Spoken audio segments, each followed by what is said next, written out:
ये पहली बात। दूसरी बात है कि जो जिस शैली में हम पहले करते थे, अभी थोड़ी अपनी शैली बदलनी पड़ेगी। पहले आज्ञा पालन का जमाना था, हम जब छोटे थे तो माताजी ने कहा, पिताजी ने कहा, नो आर्ग्यूमेंट, चुप यानी चुप। श्रद्धा भी थी, उसको कोई प्रतिक्रिया नहीं होती थी। मालूम था कि जीवन देखा है इन्होंने, इनके अनुभव से ही सब ठीक रहेगा। तो हम अभी ऐसा नहीं है, नई पीढ़ी प्रश्न पूछती है, उनको तर्क बताना पड़ता है। जो सारा भौतिक साधनों से प्रचार का मारा उन पर होता है, उसमें से भूल भुलैया उत्पन्न हो, उनसे उनको बाहर निकालना पड़ता है। तो एक तो बहुत अधिक अपनापन देने की जरूरत है, समय देने की जरूरत है और संवाद करने की जरूरत है। डिक्टेशन नहीं, डिस्कशन, ऑर्डर नहीं, कॉन्सेंसस। आज परिवार में बातचीत बंद हो गई है। अपना मोबाइल, सब लोग ऑफिस से पति पत्नी दोनों आते हैं, बच्चे भी स्कूल से आते हैं, भूख लगी है इसलिए कुछ खा लेते हैं, हर एक आदमी अपना मोबाइल लेके ऐसा करते बैठते हैं। बाहर के मिलने के लिए आ गए, उनकी भी सुध नहीं ली है ना, ऐसा आपका भी अनुभव। इसको बदलना पड़ेगा तो समय मिलेगा, समय मिली तो बात होगी, बात में गपशप होगी तो बच्चा खुलकर कुछ बोलेगा।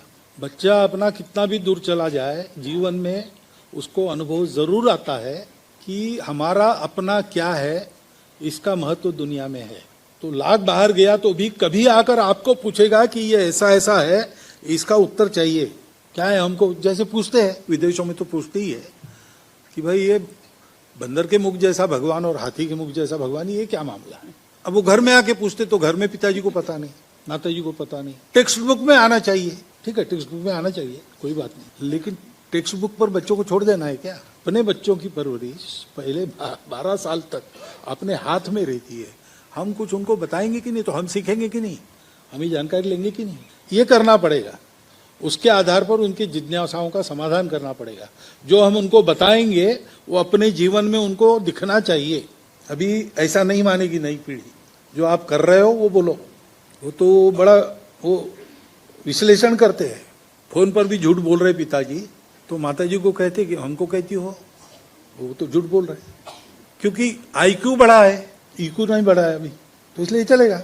तो अपनी शैली को हमको ठीक करना पड़ेगा। संस्कार जो होते हैं वो इस आत्मीयता में से, संवाद में से होते हैं, उदाहरण में से। ये 3 घटक आवश्यक है। दुनिया में कहीं भी जाओ, कभी भी ये आवश्यक थे, है और रहेंगे। और ये अगर पक्का है तो उस टेक्नोलॉजी के चक्रव्यूह से उसको बाहर आना आसान होता है। कभी अंदर जाके फंस भी गया तो भी बाहर का रास्ता खोजता है और बाहर आ जाता है, लेकिन उसको शायद तैयार करना पड़ेगा। आपस में मिलते रहना, रिश्तेदारी कितनी व्यापक होती है, केवल अंकल और आंट से काम नहीं चलता हमारे यहाँ। ममेरे भाई, फूफेरे भाई, चचेरे भाई, ये वो ऐसा चलता है। और ये सब लगाव कायम रहते। तो फूफेरे भाई के साले का विवाह है, इसलिए जाना पड़ता है किसी को, ये मेंटेन करते हैं हम, ये हमारी परंपरा है।